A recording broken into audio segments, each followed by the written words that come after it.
Grabo. Acá sí, acá lo estoy. Sí, dale. Me parece que me está dejando. Puse grabar en esta computadora. Sí, está grabando. Bueno, retomamos entonces. Acá pongo, estoy compartiendo la pantalla, ¿verdad?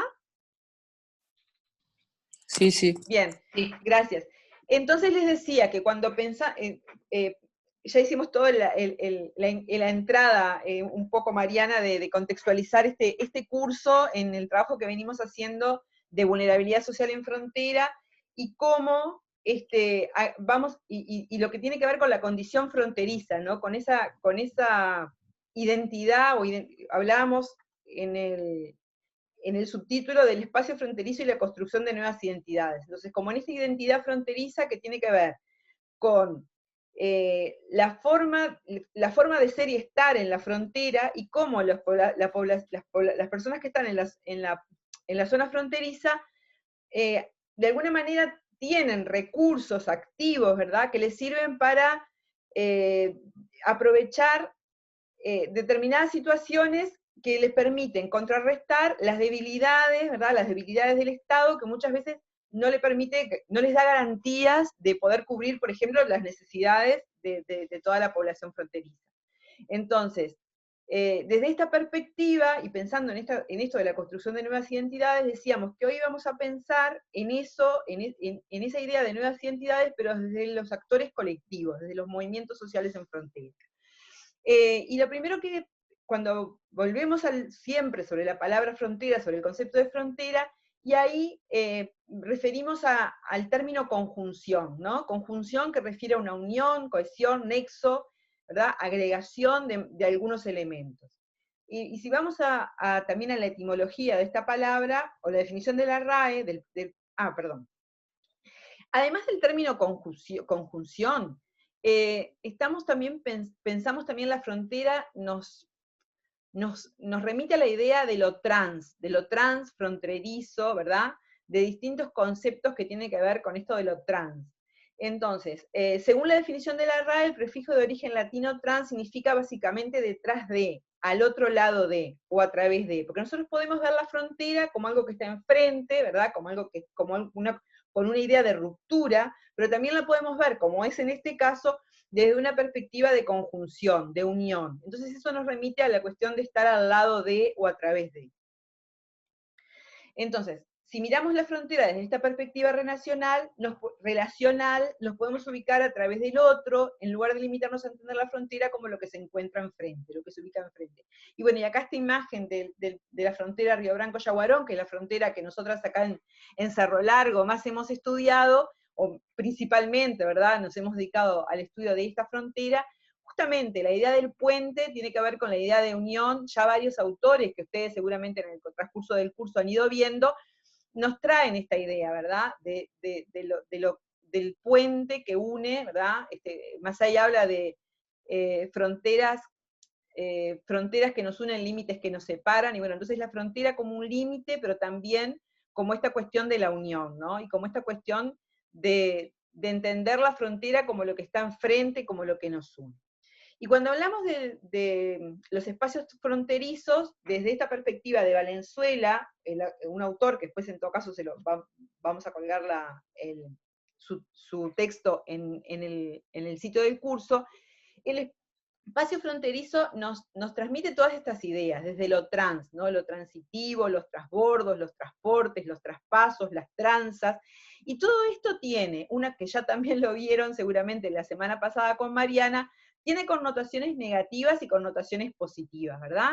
A veces cuando pensamos en frontera, pensamos en las tranzas, o pensamos en los traspasos, o en los transbordos, que tienen que ver con cuestiones ilegales, el tráfico de personas, el tráfico de bienes y servicios, en forma ilegal, ¿verdad? Con todo lo que eso tiene como vulnerabilidad, pero también podemos pensar en estos traspasos, en estos transportes y transbordos, como esta cuestión también habla Valenzuela de una argamasa, ¿no? Habla como de esta cuestión de unir estos activos que vimos la semana pasada, que tienen los ciudadanos fronterizos y que permiten potenciar, ¿verdad?, lo que trae la frontera, lo que la frontera vista también, no solamente desde la perspectiva de lo negativo, o de lo vulnerable, o o de lo que tiene de ilegal o de riesgoso, sino también desde lo que la frontera tiene de potencial, de posibilidades y de oportunidades para los ciudadanos de frontera. ¿Hasta aquí alguna pregunta, consulta?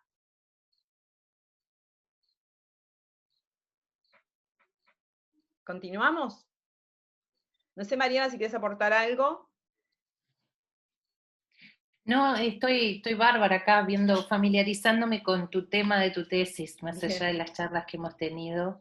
bien. Y además pensando, yo les dije que va a haber un trabajo que corresponde a las 3 clases, entonces Ujú. viendo cómo se amalgaman las 3. Bien, buenísimo. Entonces, en esta cuestión... Sí, adelante, Antonia, te escuchamos. ¿Va a subir la presentación Sí, como lo sí, hizo Mariana la clase pasada? sí, claro. Sí, sí, Así ahora voy ni bien sacando apuntes, no tengo que sacarlo. termina la clase, la subimos. De Bien, paso les digo, yo la grabé, pero no la grabé bien, no quedó grabada. Entonces subí solo el PDF. Si ustedes creen que necesitan, les puedo grabar además un audio. Pero la clase no me quedó grabada. Me equivoqué yo ay, sí. en cómo. Estamos aprendiendo de esto, todas. Nos ha Se pasado equivocó. en pila de clases. Bien. Ahora está grabando, pienso que está grabando bien. Bueno, entonces, en esta cuestión que decíamos, bueno, de la argamasa, ¿no? Que también implica la vida en frontera, en esto de poder interactuar distintas potencialidades, ¿verdad? Interactuar los diferentes recursos que tienen los ciudadanos fronterizos y las ciudadanas fronterizas. Entonces se va creando, la frontera termina siendo un ámbito propicio para poder generar procesos. Selene, tenés abierto el micrófono, a ver si te puedo silenciar. Ah, gracias. Entonces decíamos que los ámbitos transfronterizos son también espacios como propicios, ¿verdad?, para poder generar procesos de intersección cultural. Bueno, hay muchos ejemplos, ¿verdad?, de cómo a un lado y otro del territorio en realidad hay distintas costumbres, distintas modalidades, ¿verdad?, que tienen que ver con, bueno, con la cultura, con la forma de ser y estar, pero que bueno, como también el espacio fronterizo es propicio para esa intersección, ¿verdad? Y cómo en esa cotidianidad del territorio las realidades distintas se van articulando y dan lugar a nuevas identidades, ¿no? Y que tienen que ver con esto de elementos culturales que son compartidos entre grupos sociales. Y acá hay una cosa interesante, ¿no? Porque todos estos procesos que se dan de intersección cultural son procesos en los que muchas veces el Estado, la institucionalidad, estaría como un poco ausente de esto. O sea, no necesariamente el Estado está vinculado con estos procesos que se dan, sino que se dan en una cotidianidad que al propio Estado lo trasciende, ¿no? En esta cuestión de las redes de interacción, el intercambio de bienes y servicios, ¿verdad? Y esto se da sin que medien relaciones de subordinación, ¿no? La persona puede pasar de un lado al otro, tener familia en un lado y trabajar en el otro. Todo este tipo de vínculos, ¿verdad? Y estas interacciones, en realidad no se dan en el marco de una cuestión formal, ¿no? Por eso dice Valenzuela que son vínculos estructurados, que no son vínculos estructurados de dominación, ¿verdad? Ni redes ni formas de interacción institucionalizadas. Por lo tanto, no generan relaciones de subordinación, sino que son conjuntivas, tienen que ver con esta unión y tienen que ver con un espacio de horizontalidad que se da también en este proceso de intercambio, ¿verdad?, que se va generando en forma cotidiana, en forma natural, digamos, en la frontera. Por eso el ciudadano o la ciudadana de frontera naturalizan un montón de costumbres, digamos, que por ahí para otros lugares, en otros lugares esto no sería como ni siquiera posible, ¿verdad? Estas formas de interacción que se dan. Entonces, Esto tiene que ver, estas interacciones, estos procesos de interacción, de intersección cultural que tienen que ver con las interacciones que se dan en la cotidianidad de la frontera, también tienen que ver con la identidad nacional, con una construcción de identidad nacional, porque cuando se piensa en la construcción, cuando se piensa en una identidad nacional que tiene que ver como, ¿no? con esta impronta que tiene determinado territorio, eso necesariamente implica la acción conjunta entre el Estado y la sociedad civil, ¿no? Es un proceso como una impronta, pero sin embargo, esto es construcción de identidad nacional, en general son procesos de impronta fuertemente centralista, donde se dan a nivel de las capitales, ¿verdad? Donde el Estado tiene otra fortaleza, y donde también los movimientos sociales y la sociedad civil tienen como otro nivel de organización. Sin embargo, en la frontera, esto no puede pensarse, esta construcción de identidad nacional no puede pensarse sin la interrelación con los actores sociales. O sea, el Estado en la zona fronteriza será por la cuestión más de la local, ¿no? De la cercanía, pero bueno, esta construcción de identidad se da como a la inversa, donde no es el Estado el que está como invitando a la sociedad civil a ser parte de esa construcción nacional, sino que es al revés. Es como que muchas veces estos procesos de construcción de identidad se generan a partir de la acción de los propios actores sociales en la frontera, ¿no? Y donde el Estado de alguna manera va acompañando eso. Y aún, como bueno, como ya seguramente han visto en este curso, aún muchas veces el Estado quedando al margen de las propias normas que el Estado impone, ¿no? Cuando el Estado a nivel central determina, el ejemplo seguramente lo habrán escuchado de Macei o de Mauricio, que bueno, que la ambulancia no pasa para el otro lado de la frontera, a veces es el propio Estado el que infringe la norma por esta necesidad de buscar la solución en el momento, ¿no? Una cuestión como de inmediatez que surge en la frontera y donde, por la necesidad, por la escasez de los recursos, y donde tiene una impronta muy importante la acción de los actores sociales, ¿no? Como que hay como otra libertad, podríamos decir de alguna manera, para actuar incluso fuera del marco de la ley, y eso muchas veces es hasta seguido, avalado por el Estado, porque lo que se prioriza es la búsqueda de la solución. Bueno, por eso los actores sociales en las sociedades fronterizas tienden muchas veces a constituirse en agentes de cambio políticos significativos, ¿no? Porque en esa interacción que se da mucho más fluida entre la acción del Estado y la población local, se va dando de una manera muy particular, donde los actores sociales toman como otra dimensión, otra centralidad, digamos, ¿no? En lo que tiene que ver con la vida en la frontera, con las distintas dimensiones que implica la vida en frontera. ¿Hasta acá? ¿Comentarios? ¿Algo de esto que ya hayan visto y que esto pueda reforzar o que realmente, o que sea diferente?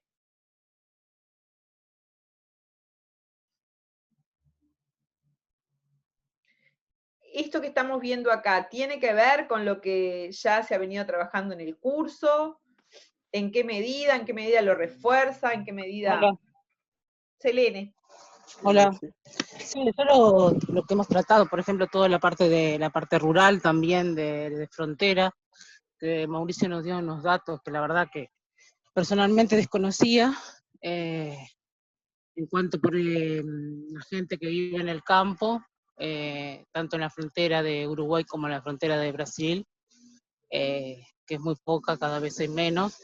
Y después el tema de que es muy vulnerable toda la parte de la sociedad, y eso es lo que veníamos conversando también, que toda la parte de educación, por el tema del idioma, de las carencias que hay, y también comentamos del problema de la mujer, Yo creo que está todo, básicamente casi todas las asignaturas o las materias están implicadas mucho en el tema de frontera. Ujú. Decís en Eso este quería decir. curso. Sí, en este curso, sí. Ajá. Sí, sí. Porque más o menos, por ejemplo, también hablamos del tema de la globalización, Mm. con Beck y todo, el tema de los free shops, y yo creo que están todos muy relacionados, ¿no? Ujú. Y con diferentes autores, que cada autor aporta algo, ¿no? A la misma, como que cada autor va aportando una mirada, pero que todas conjugan, otra vez volvemos al término conjunción, conjugan en esto de, bueno, de las particularidades de la frontera, ¿no? Entonces hoy estamos abordando, además de todas estas perspectivas, el tema de la acción de la sociedad civil, ¿verdad?, en la frontera. Que por ahí era una dimensión que no se había como también tenido en cuenta. En general, bueno, ahora vamos a ver que el proceso, el Mercosur, por ejemplo, como proceso de integración regional, de alguna manera cambia una perspectiva anterior que tenía que ver con considerar las fronteras como un lugar, digamos, de conflicto, ¿no? De conflicto, y donde lo que era necesario, que ahora un poco con la pandemia también lo volvemos a ver esto, que es un tema también que para discutir y para colocar esta mirada también en lo que está pasando actualmente en la frontera, porque hoy, de alguna manera, nuestras fronteras vuelven a estar militarizadas, y tiene que ver esto con evitar, digamos, la expansión de una epidemia, ¿no? De una pandemia, mejor dicho. Pero bueno, también anteriormente en el Mercosur, muchas veces la frontera se consideraba como un lugar más bien de conflicto y de ruptura, y bueno, y con el tema, con los temas de integración regional, a partir del año 90, 91, es que se empieza a ver la frontera como un espacio de integración. Pero lo que sí igual tenemos que considerar es que esos espacios de integración no se viven de la misma manera a nivel de los estados, nación, que a nivel de la sociedad civil, que vive en frontera, de las personas, de los habitantes de la frontera. Porque muchas veces los acuerdos que hay son globales, que tienen que ver con decisiones que se dan en el nivel central, y donde se toman las decisiones políticas, involucran a los actores fronterizos, pero no necesariamente les llegan, o no necesariamente ellos son partícipes de esas definiciones que se dan en el nivel central. Pero por otro lado, en el nivel local y en el nivel de lo que tiene que ver con la cotidianidad de las personas, ahí se dan otras interacciones que también tienen que ver con construcción de identidad nacional y que tienen que ver con construcción de ciudadanía. Y ahora el caso más, digamos, un caso bien claro, el tema de la salud, que mucha gente vive en Yaguarón, por ejemplo, y se atiende nace en Río Branco. Uh-huh. Eso, digamos, bien, digamos, como que no hay, no sé si es lo adecuado legalmente o no, porque si viven del otro lado, se atienden acá porque trabajan acá, o al revés pasa también, ¿no? Como es Casa Santa, como no me acuerdo cómo se llama, ahí en Sí, Yaguarón. Santa Casa. Sí, Santa Casa, claro. bueno, algo. Sobre todo es muy común en relación a eso que plantea Selene, que ahora salta por la pandemia, pero es muy común que uruguayos lleven los hijos a nacer a Brasil. En una época era bastante común para que se tenga la doble ciudadanía. Claro. Sí, eso también a veces tiene que ver con la cuestión de la falta de recursos en la frontera, que hace que, bueno, que el ciudadano o la ciudadana de frontera busque el recurso donde lo tiene a mano, sin importar en qué nación está, ¿no? Entonces, si hay dificultades, por ejemplo, para los nacimientos, no sé tanto en Río Branco, pero por ejemplo en ACUA, que tenés que venir a Melo, quizá la gente tenga como referencia ACUA Brasil, que tiene un posto de salud como más completo, entonces, bueno, eso se da como forma natural. Entonces, entrando en el tema de la construcción de ciudadanía en frontera, cuando hablamos de ciudadanía, ¿qué idea cuál es la idea que se les ocurre?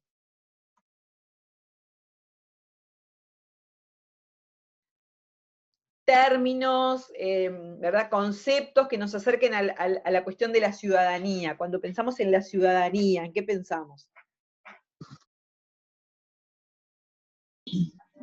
En un habitante participante. Un habitante participante, dice Margaret. Muy bien, la participación. Muy bien. ¿Alguien más que quiera aportar al término ciudadanía?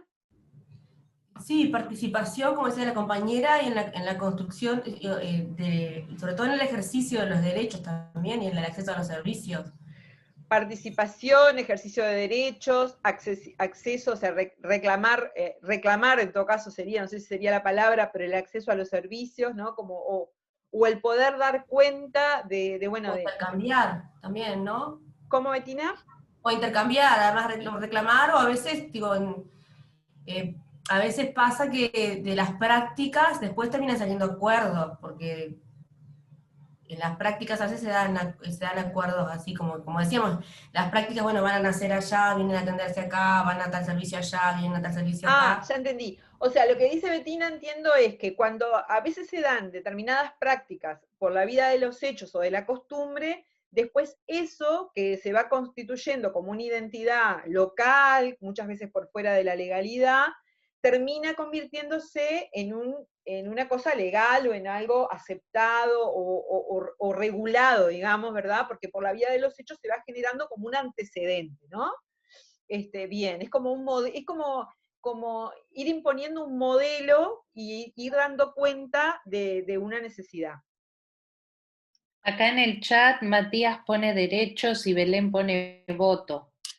Voto, bien, bárbaro. Ahora vamos a ver si la ciudadanía está bien, el voto es un ejercicio fundamental de la ciudadanía, pero también vamos a ver cómo hay otras dimensiones de la ciudadanía. Buenísimo.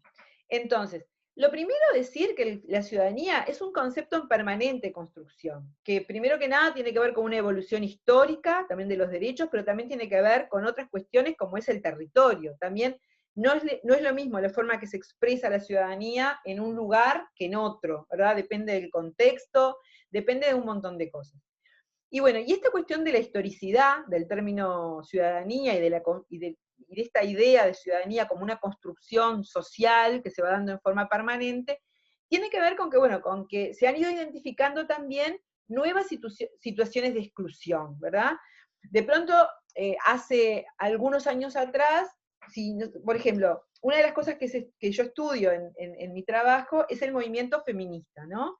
Entonces podemos ponerlo como ejemplo y podemos decir, bueno, en una primera ola del movimiento feminista, en realidad, lo que se reclamaban eran los derechos civiles, porque en realidad en aquella época, estamos hablando del siglo pasado o del anterior, en el siglo XIX, las mujeres no votaban, ¿no? Entonces, esto que antes era algo natural, todo el mundo era así y nadie lo cuestionaba, hubo un grupo de gente, un grupo de mujeres, un movimiento, ¿verdad? Que trabajó, que se movilizó, que empezó a problematizar esa situación de exclusión de un sector importante de la sociedad y peleó por esos derechos civiles. Más adelante, logrados esos derechos, se empezaron de repente a identificar otros derechos. Por ejemplo, hoy, en esta época, asistimos ya desde algunas décadas atrás a lo que son las nuevas generaciones de derechos, ¿verdad? Que tienen que ver no solamente con los derechos civiles, sino con los derechos políticos, los derechos sociales, y eso incluye el derecho a la no discriminación por raza, por orientación sexual, ¿verdad?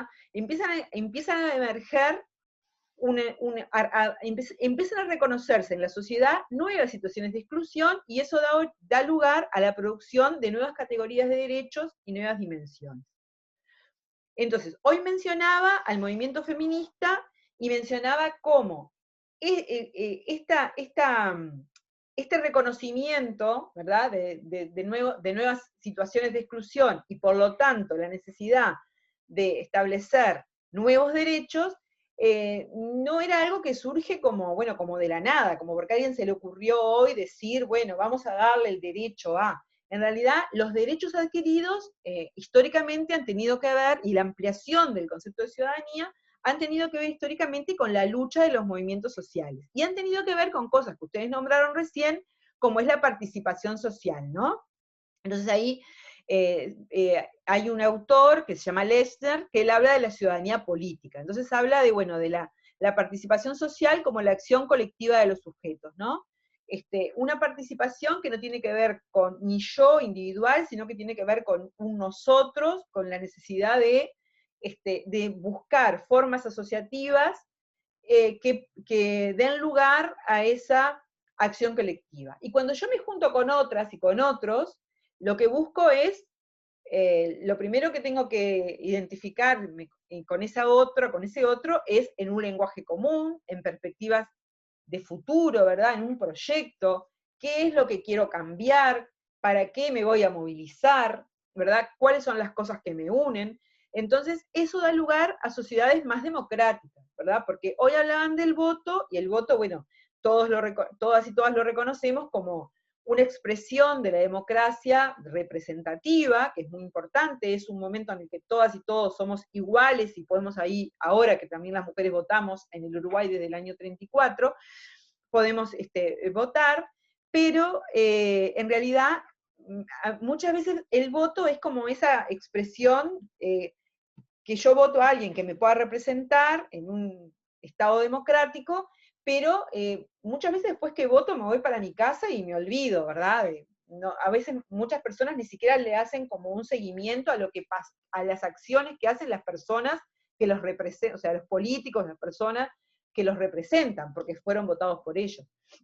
Entonces, si bien el voto es muy importante, es fundamental, es una parte, una expresión de lo que es la acción ciudadana, ¿verdad? Pero la acción ciudadana se puede expresar de otras maneras que, como decíamos, son más democráticas porque tienen que ver con una participación directa de las personas. No necesariamente en la toma de decisiones, pero sí por lo menos en una incidencia directa en las personas que sí toman decisiones. ¿Hasta acá alguna pregunta?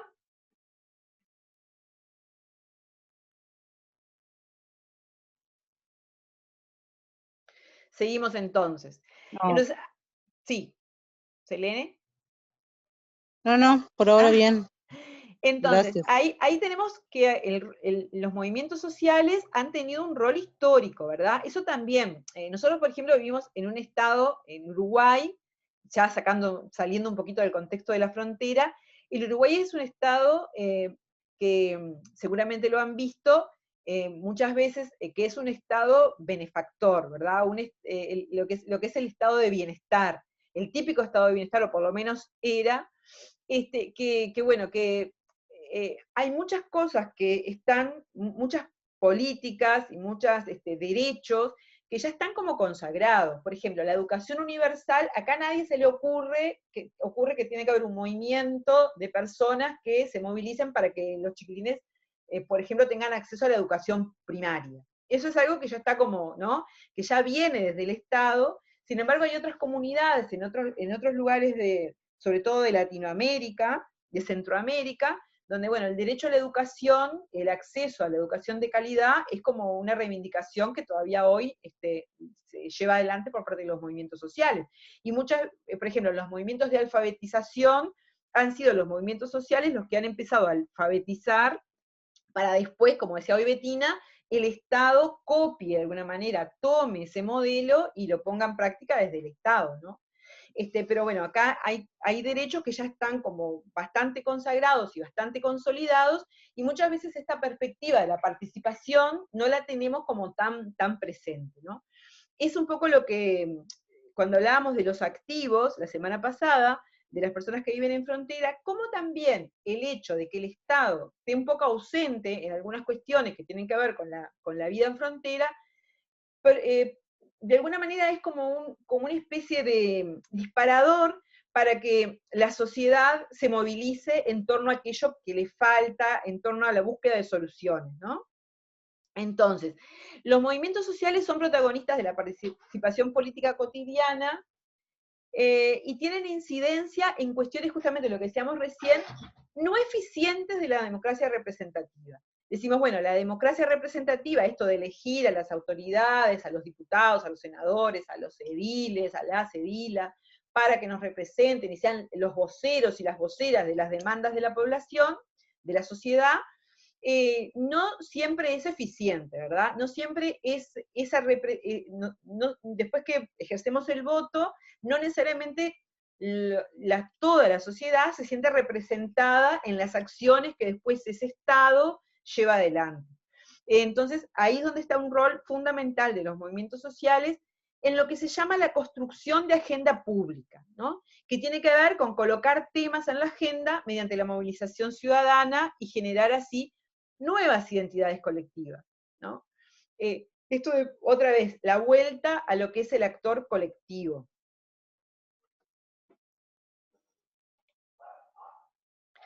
Bien.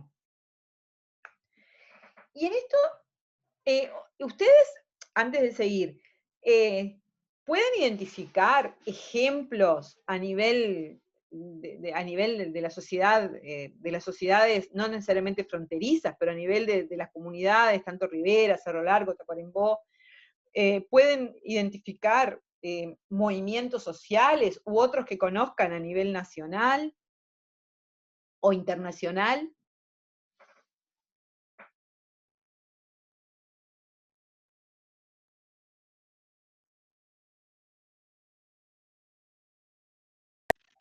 A ver, repetí la pregunta, Yandira, por favor. Veníamos hablando del concepto de ciudadanía y de la... Yo también. Veníamos hablando del concepto de ciudadanía y veníamos hablando de la participación social, ¿no?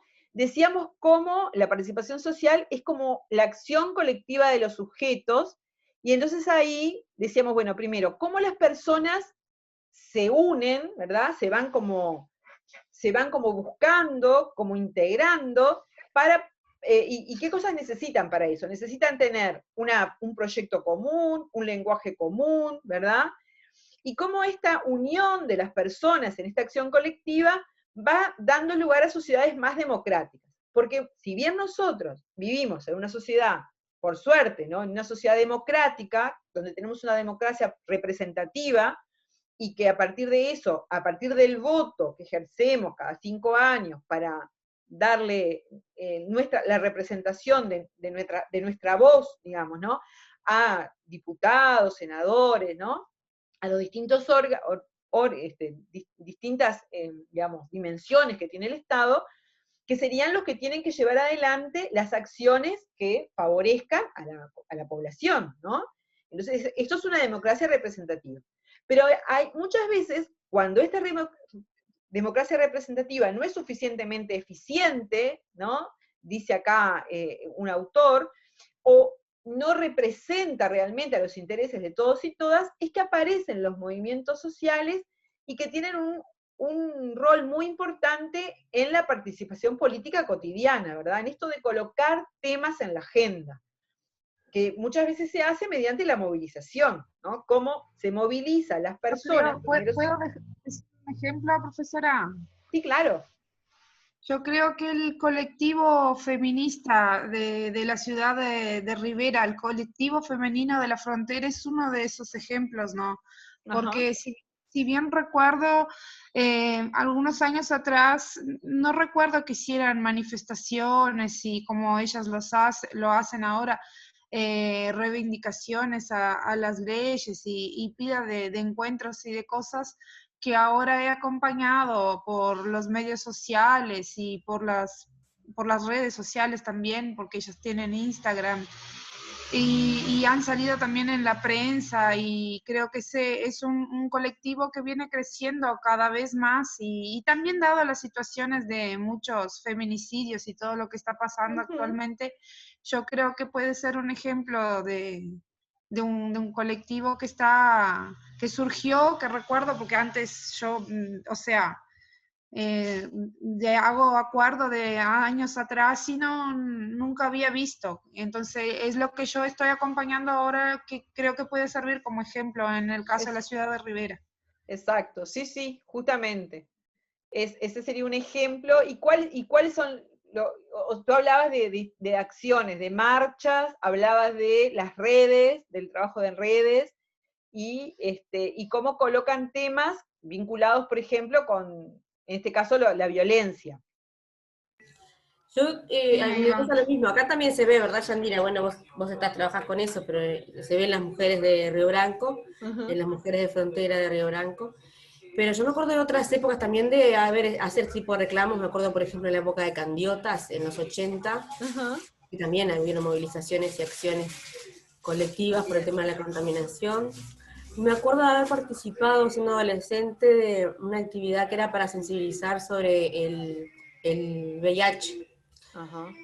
Porque, bueno, teníamos el tema de, era a fines de los 80 y Brasil era un país que había mucho prejuicio con el tema del VIH, y desde la salud pública de acá me acuerdo que se hizo una movida, primero en Melo y después en Río Branco, porque el tema de la frontera también tenía sus particularidades en esa época. Bien. Entonces, como estos movimientos, por eso está muy bien cuando se habla de rol histórico, ¿verdad? Porque también estos movimientos sociales se van como adecuando a cada realidad, ¿verdad? A cada momento histórico, y cómo van tomando muchas veces también distintos ejes temáticos, ¿no? Que tienen que ver con, hoy hablábamos del reconocimiento de nuevas formas de exclusión, y que implican la necesidad de generar nuevos derechos, ¿no? Entonces, en eso están los movimientos sociales, en poder colocar estos temas en agenda, y poder hacerlos como de dominio público. Yandi. ¿Sí? Para aportar, me parece interesantísimo, y creo que dentro de las materias que vemos este año y todo, ¿no? Capaz que lo vieron en otros espacios, pero me parece que es de los pocos abordajes del tema movimientos sociales que ven. Porque vemos Estado, vemos instituciones, vemos educación, vemos a veces partidos, actores que son instituciones consolidadas y conocidas, pero me parece interesante lo que vos traes de los movimientos sociales, como con gran capacidad de ayornar la agenda, porque ¿qué sucede? Existen otras organizaciones que también traen temas sociales, como por ejemplo los partidos políticos que tienen sus plataformas, que tienen sus reclamos, etc. Pero los movimientos, como comentaban recién, que surgen por el tema del SIDA, ahora puede surgir por el tema de la exclusión de las mujeres o por la violencia hacia la mujer, en fin, también por los movimientos ecológicos, es decir, los temas que todavía, en general, los temas que no están o que empiezan a tener protagonismo, muchas veces llegan a través de los movimientos, no a través de plataformas partidarias. Después por ahí se vuelven parte de plataformas partidarias, pero muchas veces el movimiento tiene eso de, también es más amorfo, ¿no? Pero tiene a su vez rapidez de reacción, tiene espontaneidad en manifestar problemas sociales, ¿no? Es un rol bien interesante y bien importante el de los movimientos. Exactamente, justamente los movimientos sociales, y sobre todo los movimientos sociales de base, que tienen como una impronta más local, tienen que ver con el surgimiento de estos movimientos, tienen que ver con aspectos muchas veces coyunturales, ¿no? Y como bien decía Mariana, tienen esta impronta de mayor flexibilidad y espontaneidad, que donde justamente la frontera es como este espacio fértil para la concreción, el surgimiento de este tipo de movimientos, porque bueno, es esta ausencia del Estado, esta necesidad de buscar respuestas o colocar temas en agenda para que alguien los escuche, justamente es como, es un espacio como de oportunidad para el surgimiento de los movimientos sociales. Pero en esto de los movimientos sociales, también Schelling, que se los voy a poner después en el EVA, ella habla de las escalas múltiples de los movimientos sociales. Y en eso también es interesante pensar en estos movimientos locales, y cuál sería el vínculo con esto otro, lo que se llama los advocacy networks, que serían movimientos más globales. Hoy en día, con el impacto de la globalización, como ustedes bien lo vieron, y también con el desarrollo de todo lo que tiene que ver con las comunicaciones, que nos podemos estar comunicando, hoy puedo estar en un Zoom acá con España, como estoy haciendo un curso, yo qué sé. Esto nos permite, ¿no?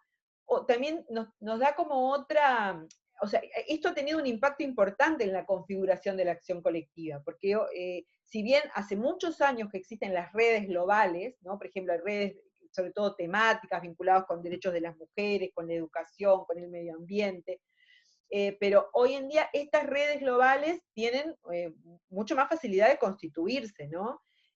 Pueden ser, distintos movimientos pueden estar integrando esas redes globales, ¿no?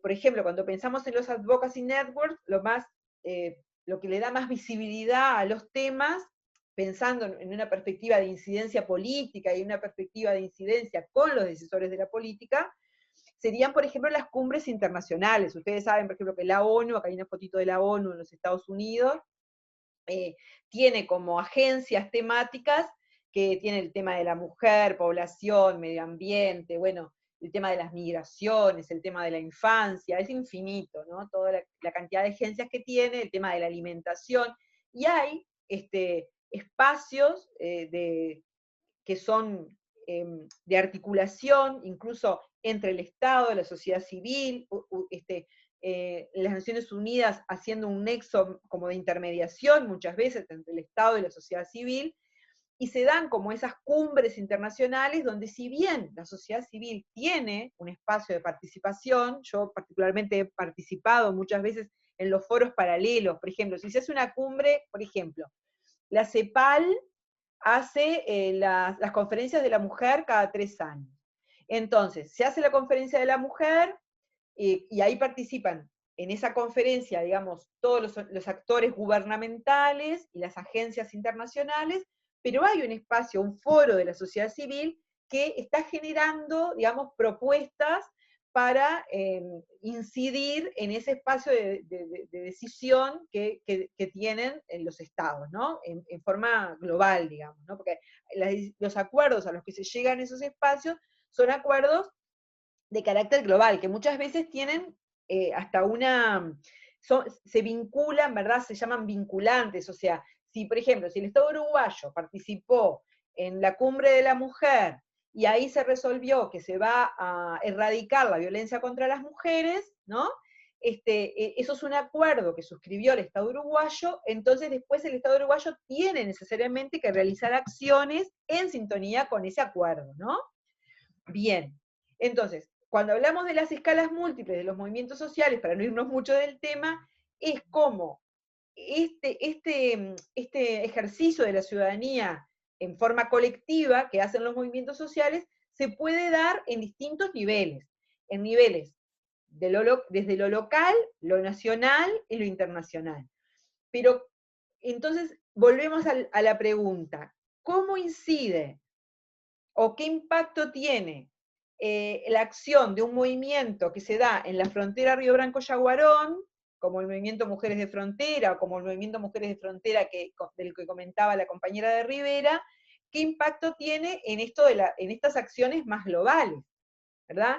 Estas cumbres representan los intereses de los actores colectivos.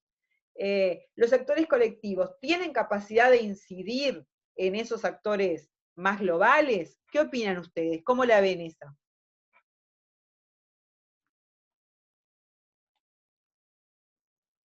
¿Se comprendió? Sí, tienen un poder, digamos, pero que lleguen digamos, al fin común, a veces es complicadísimo, ¿no? Porque depende también de la política, de gobierno, digamos. Ahora estamos en un periodo bastante complicado de gobierno con todo eso de las políticas sociales que están, digamos, como, no sé si la palabra utilizarla como derrocándolas, ¿no? Todo eso de que se logró hace 15 años, como que ahora estamos retrocediendo en cuanto a políticas sociales, y en cuanto a colectivos también, digo, es bastante complicado ahora lograr algo, ¿no? No sé, la veo muy complicada. todo lo que consiguió con, por ejemplo, con colectivos de mujeres y todo eso, igual no sé, no llega, porque cada vez matan más mujeres, hay más abuso, es muy complicado. Bien, esa es la mirada de Selene. ¿Alguna otra opinión acerca de esto? Sí, yo quería decir que en realidad he visto, por ejemplo, en la pandemia, uno de los movimientos que vi organizar actividades por Zoom, obviamente en la pandemia todo fue por Zoom o por Facebook o por los canales de difusión de redes, el movimiento Cultura, no sé si Fronteras, Fronteras de la Cultura, Fronteras Culturales se llama. Uh-huh. Y hay varios artistas de los dos lados que coordinaban y hacían encuentros. También vi varios debates y se mantuvo vivo, de hecho participé de alguno de mujeres que organizaron las mujeres de Frontera de Río Branco, o algunas de ellas capaz que de forma independiente. Creo que hay otras formas también, que la pandemia detiene algunas cosas y los movimientos van y vienen, pero por ejemplo, Brasil sufrió antes que nosotros algunos cambios, y yo me acuerdo cuando empecé a participar en algunas actividades del 2014 de Mujeres de Frontera, en ese momento en Uruguay no había, por ejemplo, en Río Branco servicio de atención de violencia hacia las mujeres, y en Yaguarón había, y después, más adelante, se logró tener en Río Branco, y en Yaguarón no había por otros cambios que hubieron, cambios políticos que hubieron. Entonces digo, como que es vivo, está en construcción y a veces se va y se viene de ambos lados. Y me viene un caso que me viene muy a la memoria en cuanto a los movimientos y a los reclamos, fue el caso de extraditar a un femicida que mató a la mujer en la Laguna Merino, ¿se acuerdan? Ya de Río Branco, Sí. Lorena. Y después Sí. para... Hoy creo que hoy tenía audiencia hoy. Pero se logró traerlo, pero pasó bastante tiempo. Claro. Ahí había como una restricción de tipo burocrática, ¿verdad? Que tenía que ver con que si bien la persona, capaz que le contamos cortito para el resto, era una situación bien típica de lo que es la vida en frontera, ¿no? Un femicida, una persona comete un femicidio en Uruguay y cruza el puente y se escapa a Brasil. Y si bien estaba plenamente identificado y estaba muy cercano, porque se lo logró identificar enseguida en la ciudad de Pelotas, hubo todo un trámite burocrático para que hacerlo volver al Uruguay, que incluso se corría el riesgo de que los plazos, digamos, expiraran y que entonces esa persona quedara libre. Entonces, estas son las cuestiones que también pasan en la frontera. Y ahí Bettina lo trae porque el movimiento Mujeres de Frontera tuvo un rol muy importante en el hacer visible esa situación, ¿no? Y en incidir muchísimo para que las autoridades que tenían que encargarse de que esto se concretara y que este hombre realmente volviera al Uruguay para cumplir con su pena, se movieran, ¿no? Que, bueno, que no sabemos qué puede haber pasado si por ahí esto quedaba así como todo tranquilo y nos quedábamos con la idea, bueno, se fue, es difícil, hay burocracia, en fin, y no había ese rol ciudadano de incidir. Esto es lo que hoy, cuando hablábamos de las ineficiencias de la democracia.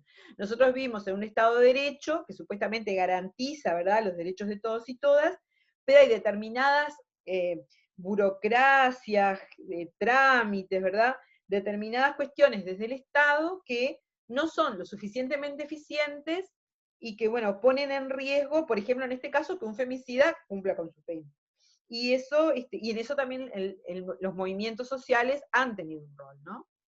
Pero volviendo a esto de la dimensión de lo territorial y de lo global,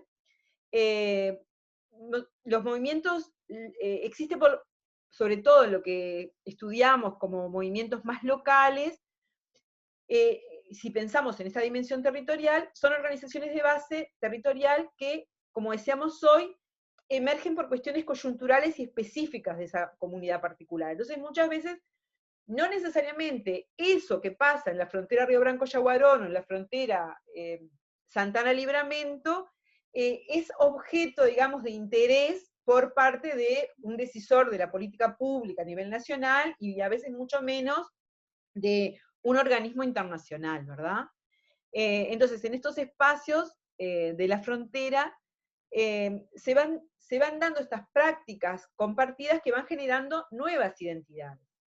Y estas nuevas identidades también serían una oportunidad para poder, para que los movimientos sociales, estos locales, pudieran enmarcar sus acciones en movimientos más amplios, ¿no? Esto ampliaría su campo de acción y extendería hacia nosotros colectivos, más allá de los límites del territorio. Entonces es ahí donde también la globalización, que tiene también sus aspectos negativos, nos da esta oportunidad de poder, de que los movimientos locales, sin perder la impronta local y esta característica de base y más, no tan formal, digamos, ¿no? Y donde aparte no se da una relación jerárquica, porque muchas veces en los movimientos sociales más formales, como puede ser una organización de la sociedad civil, que tiene su personería jurídica, ¿verdad? Que tiene como que tiene otra formalidad, como decía, se da como una relación jerárquica que le saca un poco esa frescura, esa espontaneidad a los movimientos sociales. No quiere decir que no sean igual de válidas y valiosas las acciones, pero es distinto. Entonces, pero cómo en esta cuestión de integración y pensando desde una perspectiva global, estos movimientos de base hoy tienen la oportunidad de ampliar su campo de acción, porque no es lo mismo un grupo de mujeres de frontera que estén peleando por el derecho, por ejemplo, a un servicio de atención, y que eso sea una discusión que se genera en el ámbito local, donde también ya vimos que había debilidades del Estado, que no necesariamente un Estado local, o sea, o un nivel local, ¿no? Estatal, puede tomar esas decisiones, como que eso llegue, por ejemplo, al Mercosur, a la red especializada de mujeres, ¿no? Donde se tratan a nivel del Mercosur los temas de las mujeres. Entonces, si eso se logra, este movimiento pequeño de base, a partir del uso de las redes y aprovechar las nuevas formas de comunicación que tenemos hoy,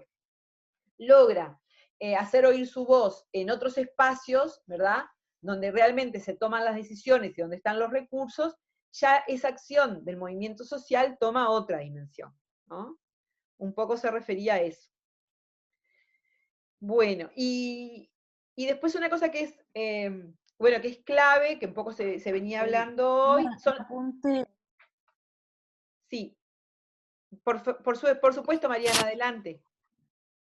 Sí, no sé cómo me escuchan porque se Bien. complicó un poco mi conexión. Dejo sin cámara. Sobre esto de qué se espera de los movimientos, si el movimiento que vos empezaste preguntando, algo así como qué efecto podían tener, ¿no? Porque tu pregunta fue un poco por ahí, o qué se podía esperar. Sí. Me parece que una de las características de los movimientos es que el movimiento no necesariamente, no va a ser el que va a llevar a cabo las cuestiones sociales, o sea, no es un operador de gestión pública, es más bien quien pone los temas sobre la mesa, ¿no?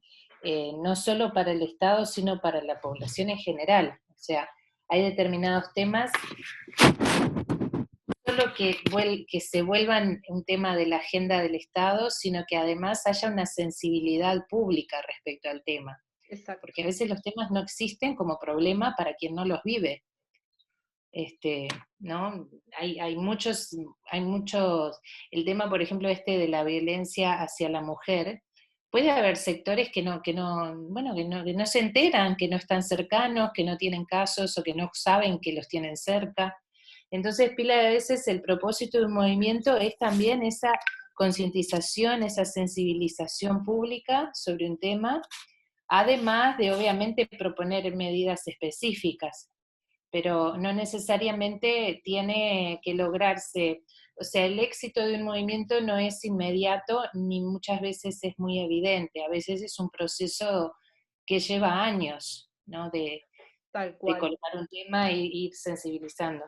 Era eso. Tal cual. Excelente, Mariana. No, me parece fundamental esto que planteás, de esta doble digamos, doble rol de los movimientos sociales en su intención, ¿no? Porque justamente estamos hablando ahora del tema de la construcción de la agenda, ¿no? Que significa, bueno, cómo ponemos un problema, un determinado problema social, le queda como, se constituye en un problema de carácter público. O sea, ya no es el problema que yo tengo particular, que lo vivo en soledad, sino es un problema que le atañe a toda la sociedad. Entonces en esto el desafío de los movimientos sociales, y que eso se ha visto mucho en los movimientos locales, sobre todo en estos que estamos estudiando, en nuestro caso, que es el movimiento feminista en la frontera Río Branco-Yaguarón, tiene que ver con la necesidad de tener como dos discursos. Un discurso hacia las autoridades, hacia los que toman decisiones, ¿no? Para poder lograr las soluciones a estos problemas a los que ellas le dan visibilidad, pero por otro lado también como un trabajo de hormiga que tiene que ver con el reconocimiento de ese problema público por parte de la sociedad en general, ¿no? De ese problema como público. Porque bueno, Mariana ponía el ejemplo de la violencia contra las mujeres, y es muy notorio como todavía en este momento muchas personas dicen, bueno, si tiene problemas con el marido que se las arregle, o yo qué sé, o se hacen comentarios, después ellos se arreglan, y entonces nosotros no nos tenemos que meter, no es un problema nuestro. Entonces, en realidad, que los problemas hagan de alguna manera carne en toda la comunidad también es un desafío, ¿no?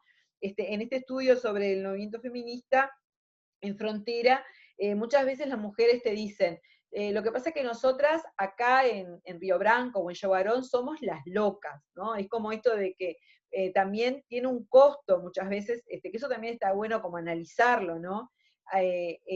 Que en una dinámica territorial acotada, con personas que todas nos conocemos y demás, el impacto que tiene para personal, ¿no? El involucrarse en movimientos sociales que son reivindicativos y que muchas veces lo que aspiran, como es el caso de los movimientos feministas, es romper con el statu quo, ¿no? Es como desnaturalizar lo que para todas las personas toda la vida fue normal, o sea, que los problemas se solucionan dentro de la casa, ¿verdad? Que si le pega por algo será. Entonces, estas cuestiones que las personas las vivían con mucha naturalidad porque no eran problemas propios, en realidad estas mujeres lo están colocando en la agenda pública y están interpelando a toda la comunidad. No solamente están interpelando a los que toman decisiones que son los que tienen la obligación de garantizarle a todas las personas una vida libre de violencia, en este caso, puede ser ese tema como otros, sino que están también digamos, incidiendo en un cambio de mentalidad en las personas. Entonces ahí también es una dimensión, por eso cuando hablamos de esta cuestión de nuevas identidades culturales, ¿no? Cómo la impronta de los movimientos sociales puede llegar a tener una incidencia muy importante en lo que es un cambio cultural a nivel de una comunidad, si será importante. Entonces, bueno, estamos hablando del proceso de construcción de agendas y decíamos que es el proceso por el cual ciertos problemas sociales se convierten en objeto de política pública.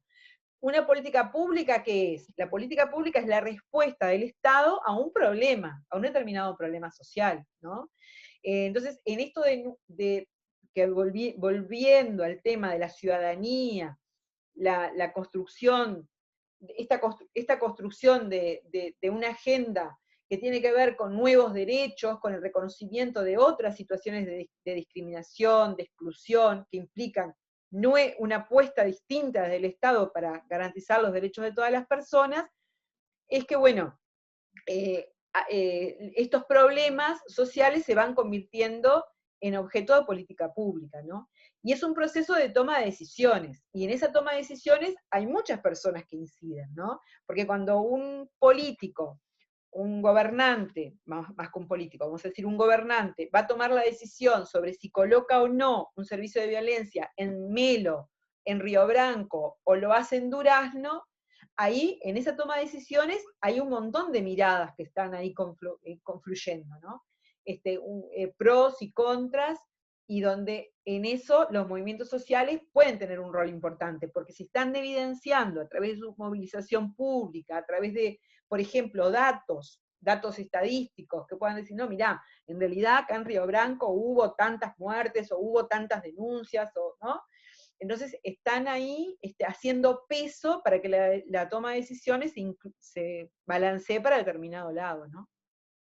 Entonces es ahí donde decimos que, bueno, en esta construcción de un problema público intervienen diferentes actores que articulan sus acciones en torno a un tema, ¿verdad?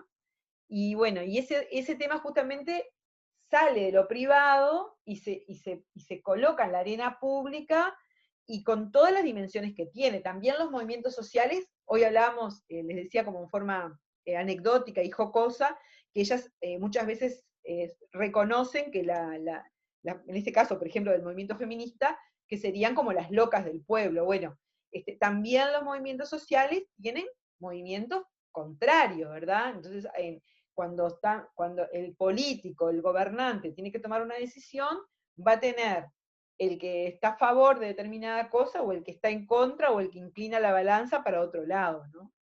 Entonces, ahí es donde también la participación ciudadana es muy importante, porque hoy hablábamos del voto. Bueno, entonces, si todas las personas decimos, bueno, yo voto cada 5 años y me quedo re tranquila, porque en realidad, bueno, estoy confiadísima en que las políticas que se van a implementar desde el Estado van a ser favorables a la mayoría de las personas. Bueno, eso es una posición y está bien, es legítima. Pero también es verdad que estamos en un contexto de recursos limitados, ¿verdad?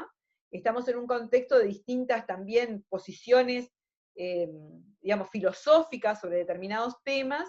Entonces, si no tenemos una voz pública que pueda hacer escuchar por lo menos nuestra posición y hacer valer nuestra voz, bueno, no necesariamente las cosas que esperamos van a suceder, ¿no? Entonces ahí es donde hay un rol clave en los movimientos sociales. Y en un contexto como la frontera, donde los recursos son limitados y el Estado es débil. Entonces ahí muchas veces son los propios movimientos sociales, como pasó en el caso de las mujeres de frontera con el servicio de atención que hoy decía Bettina, bueno, un rol clave en poder.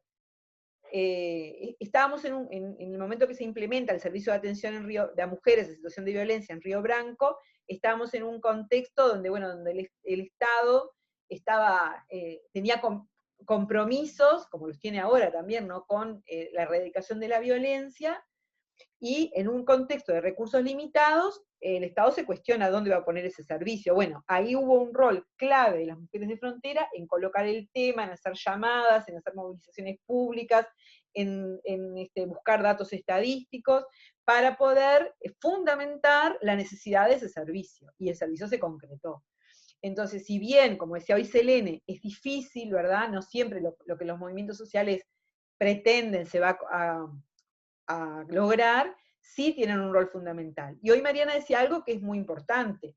En todo lo que tiene que ver con las políticas públicas, si nosotros hacemos un recorrido histórico, no solamente a nivel nacional, sino internacional, vamos a ver cómo hay movimientos sociales, y en muchos ámbitos, ambientalistas, por los derechos de los trabajadores y las trabajadoras, por los temas de salud. Hay movimientos sociales que van como a la vanguardia, ¿no?, que van como adelante de eso, de esos reclamos, y de visibilizar situaciones de discriminación, por ejemplo, o situaciones desfavorables para cierto sector de la población, y después es el Estado el que toma eso, ¿no?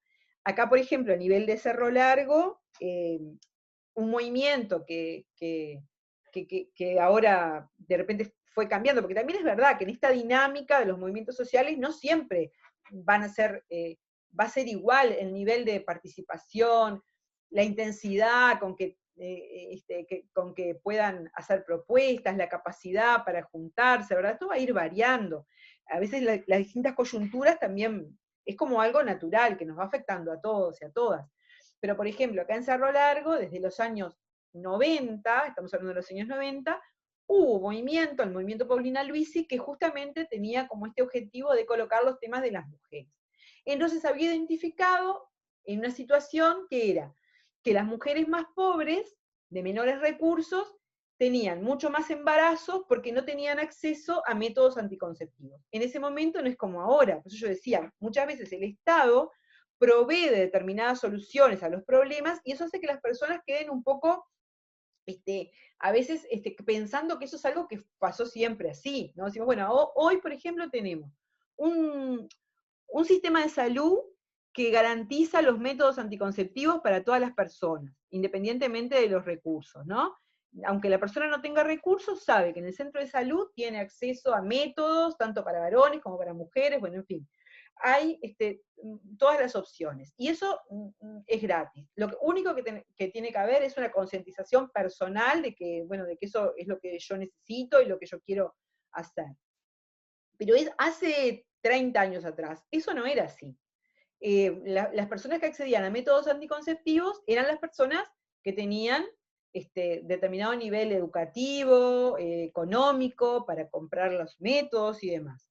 Entonces, el movimiento Paulina Luisi tuvo en los años 90 en Melo un consultorio de salud sexual y reproductiva, que no solamente vendía los métodos a bajo costo, a través de un convenio con AUFIR, que era un organismo internacional que estaba en Montevideo, que tenía que ver con esto de los métodos, sino que también ofrecía una consulta de orientación, ¿verdad? Sobre cuál era el mejor método, despistaba a partir de esa consulta el tema de la violencia, por ejemplo, y ese modelo, quizá por supuesto con algunas modificaciones, es el que hoy tenemos en el sistema de salud. Hoy la persona puede ir al centro de salud, tener una consulta con una partera que le va a explicar, creo que son las parteras o las NER las que hacen eso, le va a explicar, la va a orientar, le va a ofrecer el método, y bueno, entonces ahí es un movimiento que fue pionero en colocar una temática, que logró que esa temática fuera sentida por la población, ¿verdad? Que la gente adhiriera a ese servicio de salud alternativa, que incluso así se llamaba, que tenía un bajo costo y que se financiaba con apoyos internacionales y yo qué sé, y logró que eso además no tiene la capacidad de sostenerse en el tiempo, porque también los apoyos internacionales van y vienen, y el Estado sí tiene la capacidad de generar un presupuesto para que la salud reproductiva en realidad le llegue a toda la población, ¿no? Y hoy sea una política universal. Entonces, eso es un ejemplo también de algo que ocurrió a nivel local, y cómo un movimiento social logra, ¿verdad?, que colocar un problema en la agenda pública, y que ese problema después se constituya en una política pública de salud, por ejemplo, ¿no? Bueno, no sé, hablé demasiado. No sé si quieren comentar algo sobre esto, qué opinan. Acá les traía algunas fotitos de muchos, de distintos temas, ¿no? Hablábamos del movimiento contra la violencia, el Ni Una Menos, los temas medioambientalistas también han sido objeto de mucha acción de los movimientos sociales, los movimientos de la diversidad sexual, ¿no? También como parte de la nueva agenda de derechos, ¿no? Que son temas que hacía algunos años no se hablaba, nadie se cuestionaba los derechos, ni siquiera las personas que no tenían una sexualidad hegemónica, digamos, que no eran heterosexuales, no eran vistos, no se visibilizaban, o simplemente eran objeto de burla. Hoy en día tienen sus derechos, y esto tiene que ver también con toda la lucha de los movimientos de la diversidad. Entonces, en todas las temáticas hay acción de los movimientos sociales que han logrado, en muchísimos casos, que a partir de sus acciones se pueda lograr políticas públicas, ¿no? Yandira, yo los tengo que dejar porque tengo otra clase, tengo que tomar una clase Bien. ahora. ¿Ah? Bárbaro. Muchas gracias, Mariana. No, a ti. ¿Algún comentario sobre esto?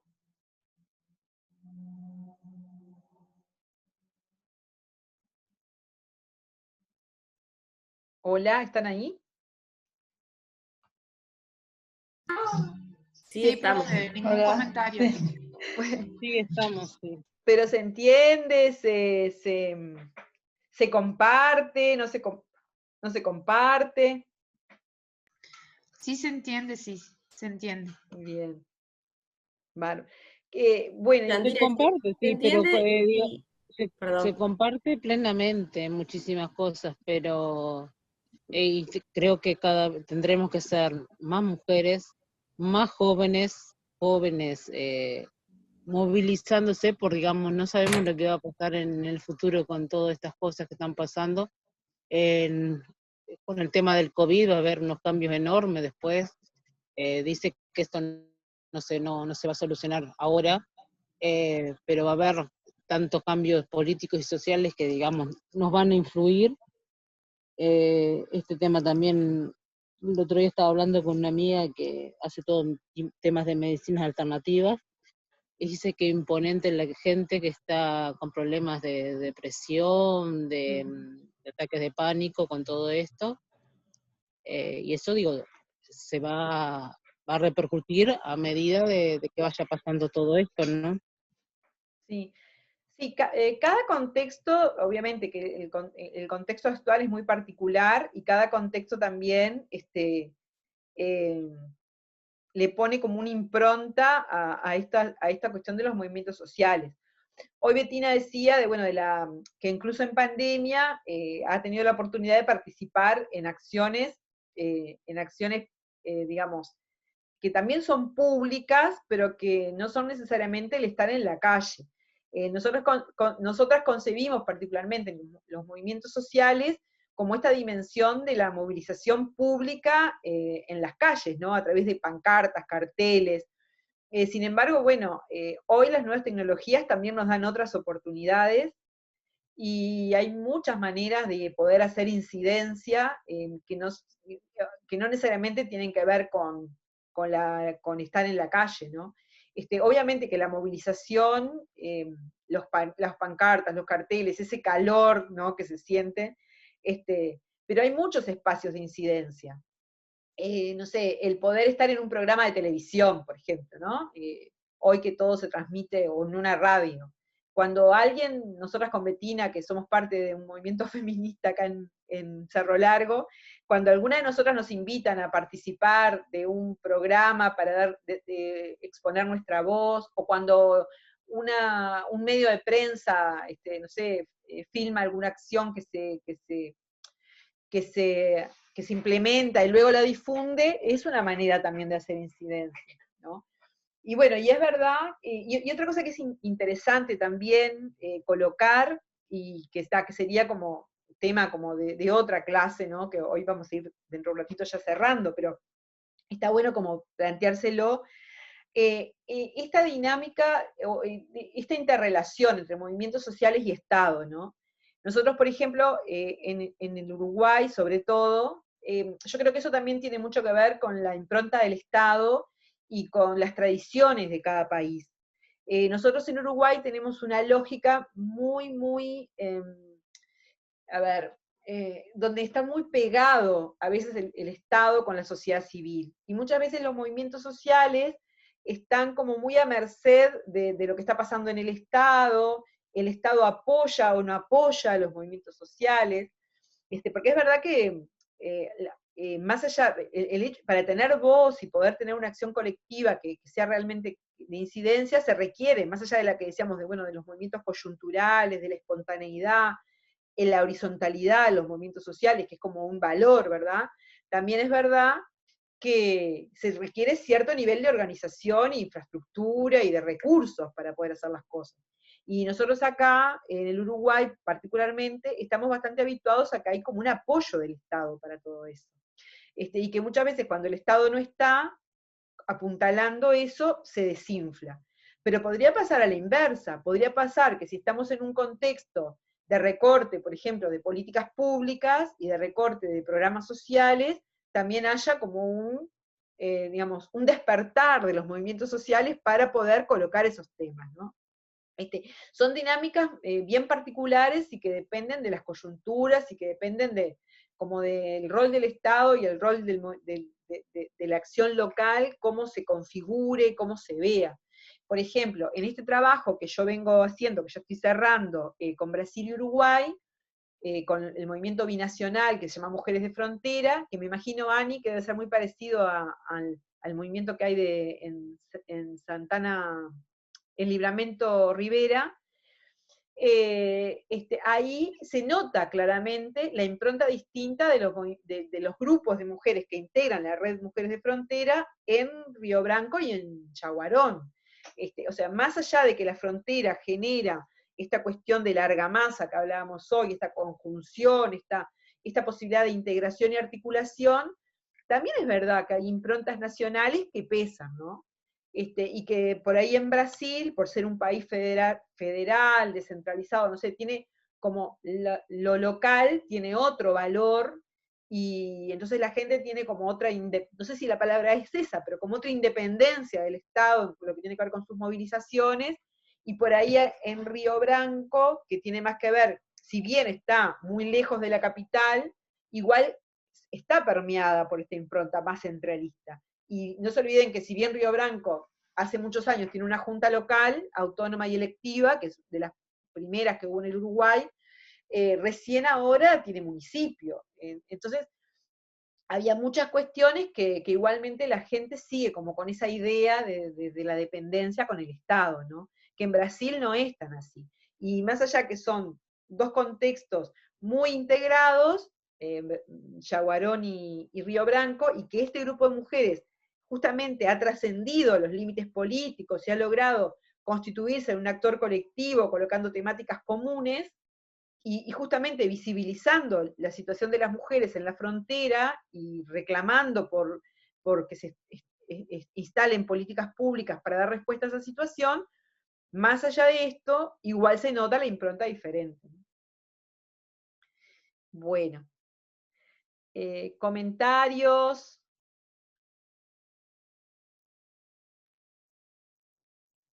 Impresiones, evaluaciones de la jornada de hoy. Mientras escuchaba, iba pensando, ¿no? Bueno, todo lo que se habló, y cómo a mí me cuesta, no sé, a los demás, me cuesta separar todos estos movimientos sociales de lo que es el Uruguay o lo que es Brasil, que pasa, ¿no? Que cada uno tiene sus movimientos sociales, y traerlo hacia la frontera y ver esas diferencias.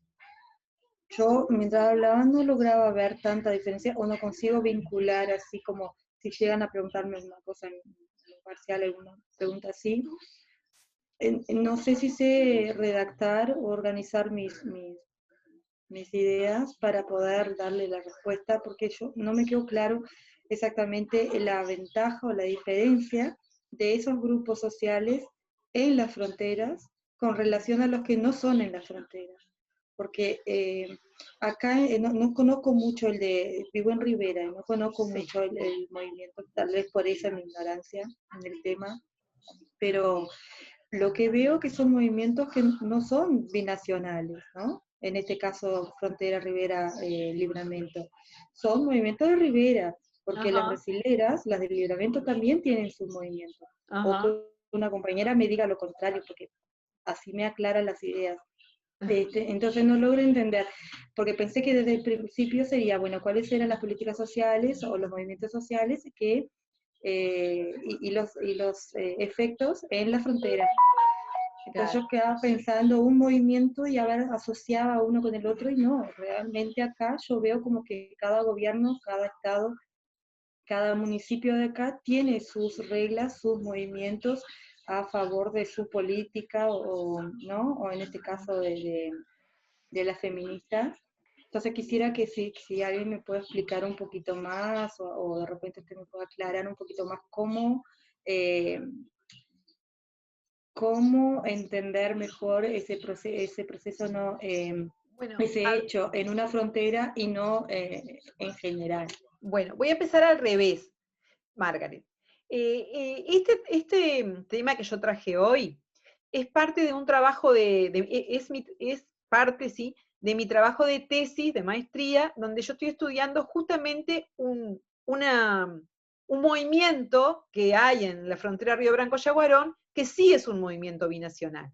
El movimiento de mujeres de frontera, o se llama colectivo, Mujeres de Frontera, Red Mujeres de Frontera, en realidad se constituye como un movimiento que se integra con mujeres con distintas trayectorias, con distintos niveles educativos, con distintas historias de vida, ¿verdad? Distintos antecedentes de participación. Por ejemplo, en ese movimiento hay mujeres que han sido mediadoras en Yaguarón, hay mujeres que han sido docentes o que estudian en la universidad, hay mujeres que son amas de casa, ¿verdad? Y que de pronto hicieron un día un clic por una situación de violencia de una amiga o propia, ¿no? Entonces, ese grupo, Mujeres de Frontera, colectivo Mujeres de Frontera, se integra binacional, en forma binacional. Entonces, ellas una de las primeras acciones que hacen son las marchas binacionales, que yo creo que en Rivera también hay, por ejemplo, por el 8 de marzo, marcha sobre el puente para reclamar los derechos de las mujeres. Entonces ellas logran, a partir de esa interacción binacional, trascender lo que son las fronteras del Estado, lo que hemos venido viendo, ¿no? Esta cuestión de que están los límites políticos, pero después está la vida cotidiana de las personas, que se da en este caso en la frontera. Entonces ellas trascienden esos límites políticos y se constituyen como movimiento binacional, colocando los temas de género, ¿verdad? Identificando la situación de las mujeres a un lado y otro de la frontera. Y ahí ese movimiento se va consolidando en base a una cuestión de complementariedad, porque evidentemente, como decía hoy, no solamente ellas en sí mismas son diferentes y tienen distintas trayectorias, sino que también las realidades son diferentes, ¿no? De un lado y otro de la frontera. Pero ellas van utilizando, ellas parten de las deficiencias que hay del Estado, tanto en Brasil como en Uruguay, para dar respuesta a los problemas de las mujeres, pero a su vez aprovechan también las potencialidades que les da esa frontera, ¿verdad? Esa integración fronteriza. Entonces, bueno, ese es como un ejemplo que da lugar a todo este trabajo de investigación, que esto es apenas una partecita, ¿verdad? Por eso no sé si ha quedado claro, pero bueno, entonces es a partir de ese modelo de trabajo colectivo que tienen las mujeres de frontera, de esa forma de funcionamiento y de esa forma de acción colectiva, es que se nos despliega todo esto de cómo la frontera tiene una dimensión conjuntiva, cómo en la frontera la podemos ver como una argamasa, ¿verdad? Como algo que une, que nos da un montón de oportunidades, ¿no? Ahora, esto no quiere decir que en todas las fronteras ocurra lo mismo, ¿verdad? Esto es mirar la frontera desde esa oportunidad. Por ahí hay fronteras en lo que esto se da con frecuencia, y hay otras fronteras donde, como tú decís, cada uno está de su lado haciendo sus cosas, ¿no? No sé si alguien más quiere... No, pero ahora me quedó claro. Muchas gracias por la explicación, sí, bueno, sin duda. Alguna parte tal vez me perdí si habían ya comentado esto, pero ahora me quedó clarísimo. Está. Muchas gracias. Bien, no, para eso estamos. No sé si alguien más quiere comentar algo de esto, o si tiene alguna otra duda como la que plantea Margaret, o algún otro comentario para hacer. Yo no soy de Rivera, pero tengo entendido, y por algunas conocidas que tengo, que sí es binacional y que hay distintos colectivos que, por ejemplo, los 8 de marzo se hace la marcha binacional en Rivera. Recuerdo, por ejemplo, que son de las primeras que tienen batucada, por ejemplo, acompañando la marcha. Eso digo porque de repente capaz que son acciones puntuales que están haciendo y no están en el conocimiento de todas las personas que viven en Rivera. Claro. Eso pasa también. Sí. Y eso depende muchas veces también de la difusión o de la voluntad de la prensa.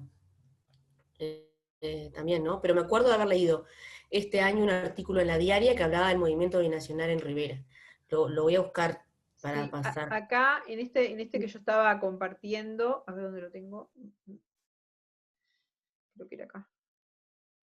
Acá, por ejemplo, yo hoy busqué ay, no era este. Espera un minuto.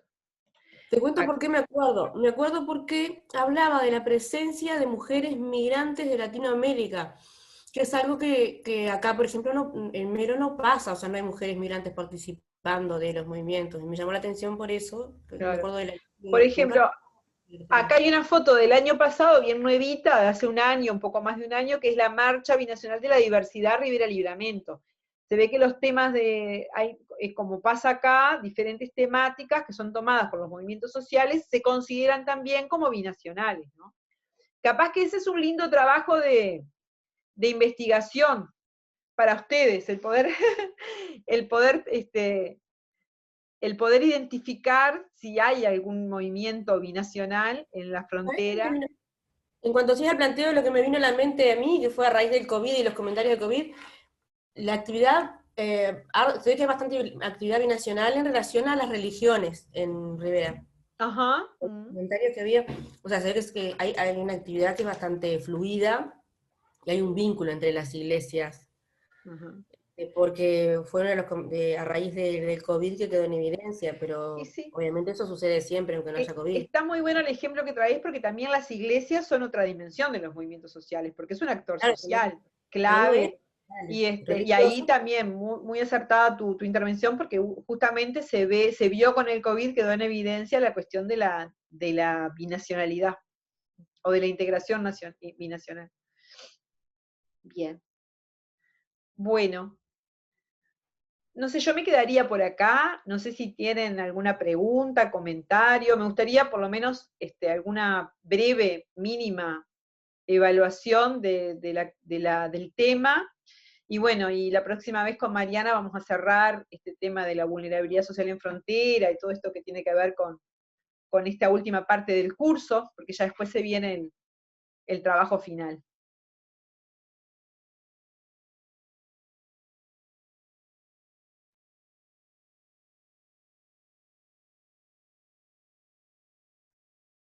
A ver, son 21 personas, somos 20 personas. ¿Alguien? ¿Nadie quiere hablar? Pueden chatear también.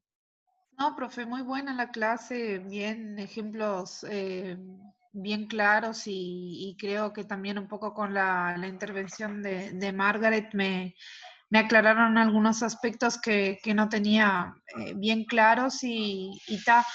Yo solo quisiera, bárbara la clase y muchas gracias, agradecerle. Yo solo quería consultarle también, ya aprovechando la oportunidad, yo estoy un tanto cuanto atrasada en algunos trabajos y vi que allí decía que los trabajos que están fuera de la fecha, o sea, podemos enviarlos por mail y consultarle eso, si se pueden seguir enviando los trabajos. Y también, y el último trabajo ese que usted mencionó ahora sería el último, como para cerrar. Sería el último parcial. Sí, a ver, todavía no lo... Vieron que nosotros en esta clase somos un equipo de 4 personas, entonces nos tenemos que poner de acuerdo.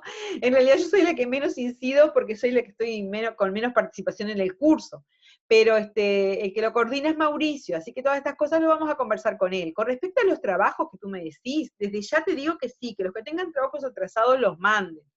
Nosotros sabemos que estamos en un contexto particular, que nos ha afectado a todas y a todos, así que no creo que haya ningún inconveniente en recibir trabajo fuera de fecha y poder, bueno, también calificarlos.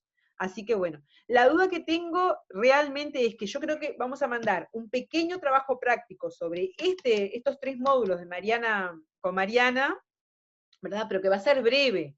Y después, no sé, estará el parcial final. Pienso que serían esas 2 las cosas que faltan mandar. Pero no quiero tampoco meter la pata, les digo honestamente, porque no soy yo la que estoy coordinando eso, pero creo que es así. Nosotras con Mariana tenemos la idea de mandar un pequeño, un breve, no va a ser un trabajo de 10 carillas, ni mucho menos, un trabajo, alguna pregunta, algo que puedan elaborar a partir de estos temas que venimos trabajando estas 3 últimas clases. ¿Está? Eso va a ser como el práctico de este módulo. ¿Te respondí, Ani? Sí, bárbaro, profesora. No, porque justo hoy yo entré a Eva y estaba revisando eso de las calificaciones y yo vi que el profesor Mauricio subió una planilla donde ya cuentan con, creo que está la nota de 4 actividades. Solo que ni consta mi nombre y yo le pasé por mail, entonces, no sé, capaz que esos que mandaron fuera del plazo, él todavía no pudo corregir o bueno, no sé qué pasó. le transmito a Mauricio esta inquietud, para que revise eso. Y seguimos, o sea que todos los trabajos, porque como usted mencionó también que claro, son un equipo con 4 docentes, digo, esos trabajos seguimos enviándolos a él, al mail de Mauricio. Sí, sí, si no, no sé cómo, si no está el espacio para Eva, para subirlo ahí, se lo mandan a él, sí, sí, porque es él el que está coordinando esa parte. Perfecto, era eso, gracias. No, por favor. Bueno, muchas gracias por la atención, por el tiempo. Quedo a las órdenes para cualquier consulta sobre esta temática, si les parece necesario. Yo ahora voy a parar de grabar porque así ya